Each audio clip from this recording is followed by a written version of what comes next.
बात करेंगे कि छोटा ऑपरेशन क्यों किया जाता है, जिसको आम आवाम छोटा ऑपरेशन कहती है और मेडिकल टर्म्स में हम जिसको एपिजियोटमी कहते हैं, क्यों किया जाता है, इसके बाद किस तरह औरत अपना ख्याल रख सकती है और दोबारा ये किया जाता है या नहीं किया जाता। आज हम इस मौजू पर बात करेंगे। तो एपिजियोटमी या छोटा ऑपरेशन जिन औरतों को किया जाता है, मोस्टली उन खवातीन का किया जाता है जिनकी पहली दफ़ा नॉर्मल डिलीवरी होती है, या फिर नॉर्मल डिलीवरी के दौरान जिनके बच्चे का साइज जो है वो बड़ा होता है, और या फिर वो खवातीन जिनको बच्चा निकालने के लिए आलात लगाए जाते हैं जिसको हम इंस्ट्रूमेंटल डिलीवरी कहते हैं, तो उसमें भी एपिजियोटमी या छोटा ऑपरेशन दिया जाता है ताकि हमें इतनी स्पेस मिल जाए कि हम बच्चे को आलात से बाहर निकाल सकें। अब इस ऑपरेशन के बाद बेसिक जो हमारी वीडियो का मकसद है वो ये है कि छोटे ऑपरेशन के बाद क्या एहतियातें करनी चाहिए और किस तरह से औरत को अपना ख्याल रखना चाहिए कि वो टांके ख़राब ना हो। सबसे पहले बताऊं कि जो छोटे ऑपरेशन में टांके इस्तेमाल किए जाते हैं वो टांके होते हैं जिनको आपने खुलवाना नहीं होता, वो खुद ही से घूमते हैं। तो बहुत सी खवातीन हमसे आके पूछती हैं कि डॉक्टर साहब ये टांके कब खुलवाने हैं, तो उन टांकों को आपने खुलवाना नहीं होता, वो खुद ही से खुलते हैं। उसके बाद आपने क्या क्या करनी है कि आपने अपने आप को कब्ज नहीं होने देनी, क्योंकि जिन खवातीन को कब्ज होती है उनको फिर जोर लगाकर पकाना करना पड़ता है, तो उनके निचले टांके खुलने के चांसेस होते हैं। और इसके साथ ही जब उनको जोर लगाना पड़ता है तो उनको दर्द भी बहुत ज़्यादा होता है। तो कोशिश ये करें कि अगर आपका छोटा ऑपरेशन हुआ है तो आप इस तरह की अद्वियात इस्तेमाल करें, या खाने को नरम करने वाली चीज़ें, जिस तरह ये सब होल हो गया, इस पर मैं ऑलरेडी एक वीडियो बना चुकी हूँ कि आपने अपने आप को कब्ज नहीं होने देना। दूसरे नंबर पे क्या है कि आपने पेशाब का इन्फेक्शन नहीं होने देना, क्योंकि पेशाब की नाली जो है वो आपके बिल्कुल इन्हीं टांकों के पास ही होती है। जब आप पेशाब करती हैं अगर वो इन्फेक्टेड हो तो आपके टांके बहुत जल्दी इन्फेक्ट हो जाते हैं। तो अगर आपको पहले से भी पेशाब को इन्फेक्शन रहता है तो कोशिश करें कि साथ में एंटीबायोटिक्स या पेशाब के इन्फेक्शन वाली जो अद्वियात हैं वो लाजमी तौर पर इस्तेमाल करें। और उसके साथ ही अगर आपको पेशाब का इन्फेक्शन रहता है तो पानी ज़रूरत से ज़्यादा पिएं और उसके लिए प्रॉपर ट्रीटमेंट लें ताकि आपके टांके जो है उससे ख़राब ना हो। तीसरे नंबर पर आ जाता है कि आपको जो ब्लीडिंग हो रही होती है, छीले की जो ब्लीडिंग हो रही होती है, उसमें आप अपनी सफाई सुथराई का बहुत ज़्यादा ख्याल रखें, क्योंकि ब्लड जो है वो एक प्रॉपर कल्चर मीडियम है या प्रॉपर जगह है जरासीमों के ग्रो होने के लिए आइडियल प्लेस होती है। तो जब आपको ब्लीडिंग हो रही होती है तो जरासीमों के ग्रो करने के चांसेस भी बहुत ज़्यादा होते हैं। तो इस सूरत में कोशिश करें कि अपना पैड वगैरह जो है वो साफ़ सुथरा रख रहे हैं, उसको बार बार चेंज करें, गंदे हाथों से इसको चेंज ना करें। और अगर ब्लीडिंग ज़्यादा है तो उस सूरत में भी आप एंटीबायोटिक्स और प्रॉपर इस्तेमाल करें ताकि आपकी जो हीलिंग का प्रोसेस है वो जल्दी स्टार्ट हो सके। उसके बाद आ जाते हैं कि पेन किलर्स जो है, मोस्टली फीमेल्स को पेन की सेंसेशन ज़्यादा होती है। अमूमन तो इसमें गोलियां दी जाती हैं कि वो अगर दर्द ज़्यादा महसूस हो तो वो उसमें गोलियां इस्तेमाल कर लें, लेकिन अगर आपको पेन ज़्यादा है तो कोशिश करें कि आप पेन किलर्स भी प्रॉपर यूज़ करें ताकि आपकी लाइफ जो है वो टेंशन फ्री और स्ट्रेस फ्री हो। हर वक्त ये चीज़ दिमाग में सवार करना कि मेरा छोटा ऑपरेशन हुआ है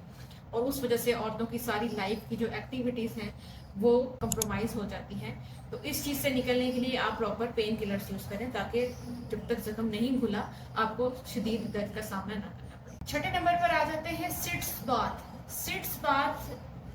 जो है, किसी भी बर्तन में आप पानी लें, टब वगैरह में पानी लें जो कि नीम गर्म से ताज़ा हो, और उसमें आप या पायोडीन या फिर नमक, इस तरह की कोई भी एंटीसेप्टिक चीज़ डालकर 15 से 20 मिनट बैठें। उससे क्या होता है कि आपके टांकों के इर्द गिर्द या आपके टांकों में जो भी कोई जरासीम या गंद आया होता है वो क्लीन हो जाता है और हीलिंग जो है वो बहुत अच्छी हो जाती है, और टांकों के इन्फेक्ट होने के चांसेस जो हैं वो बहुत ज़्यादा कम हो जाते हैं, और जो जिस्म में खिंचाव आया होता है टांकों की वजह से वो भी रिड्यूस हो जाता है। तो कोशिश करें कि 2 से 3 दफ़ा सिट्स बाथ या फिर पानी में जो बैठना है वो आप करें, उससे आपके टांके बहुत अच्छी तरीके से खुलते हैं। इसके अलावा एक क्रीम यूज़ कर सकते हैं आप। जैसे ही आप सिट्स बाथ लें उसके बाद अपने आपको ड्राई होने दें। ड्राई होने के बाद आप कोई भी ट्यूब, पॉलीफैक्स या माइसिट्रासिन ट्यूब जो है वो हाथ साफ करके उसके ऊपर, उन टांकों के ऊपर अप्लाई कर दें, उन टांकों पे वो ट्यूब्स लगा दें, और ये टांके अमूमन 5 से 7 दिन के अंदर अंदर ठीक हो जाते हैं। अगर टांकों से रेशा आना शुरू हो जाता है या टांके इस तरह के लगे हुए हैं कि वो खुल जाते हैं, या कुछ जिस्म नीचे से अपना खुला हुआ महसूस होता है, और इस तरह के कोई भी अगर हालात होते हैं, या फिर गंदी स्मेल वाला अगर आपको डिस्चार्ज स्टार्ट हो जाता है, तो इन सब कंडीशंस में आपको चाहिए कि आप फौरन से अपने डॉक्टर को रुजू करें। और कोशिश ये करनी चाहिए कि जिस जगह पे आप ये फैसिलिटी ले रही हैं छोटे ऑपरेशन की या तो वो साफ़ सुथरी जगह हो, वहाँ पे आलात अच्छे इस्तेमाल किए जाएँ, गंदे हाथ ना इस्तेमाल किया जाए, आलात गंदे इस्तेमाल ना किए जाए, क्योंकि उस तरीके से भी जो आप इन्फेक्शन लेती हैं उससे भी आपके टाँके जो हैं वो जल्दी खराब हो। अब बात हम करेंगे कि ये जो छोटा ऑपरेशन है वो दोबारा किनका किया जाता है। अमूमन दूसरे तीसरे डिलीवरी में छोटा ऑपरेशन नहीं किया जाता। छोटा ऑपरेशन अमूमन पहली डिलीवरी में ही किया जाता है, लेकिन कुछ सूरतें ऐसी होती हैं कि जिसमें बच्चे का साइज़ अगर बड़ा है या हमने बच्चे को अगर आलात लगा के निकालना है तो उन सूरतों में छोटा ऑपरेशन दोबारा से किया जा सकता है। इसके अलावा छोटे ऑपरेशन के कोई नुकसान नहीं है अनटिल अनलेस कि जिसने आपके ऑपरेशन के टांके लगाए हैं उसने आपकी दोबारा से जो विजाइना है या जो बच्चेदानी का मुंह है वो सारा कुछ है उसको उसी तरीके से स्टिच किया है जिस तरीके से वो पहले थी। बहुत सी जो LHVs या लो जगह पे जो दाइयों वगैरह से जो करवाती हैं डिलीवरियां और फिर वो छोटा ऑपरेशन कर देती हैं, कट लगाती, वो स्टिचिंग जो है वो गलत कर देती हैं और बाद में क्या होता है कुछ खवातीन को ये कंप्लेन होती है कि हमारी वजाइना लूज हो गई है और वो बाद में टांके लगवाने के लिए आती है। और बहुत सी खवातीन को ये कंप्लेन होती है कि हमें अब अपने हस्बैंड से मिलने में बहुत पेन होती है कि वो उनकी वजाइना को बहुत ज़्यादा गलत स्टिच करती हैं और वो टाइट कर देते हैं। तो और इसके अलावा कुछ गलत स्टिचिंग इस तरह की भी करती हैं कि जिसमें आपको पेशाब का मसला हो जाता है या टांके पखाने वाली जगह से गुजार देती हैं तो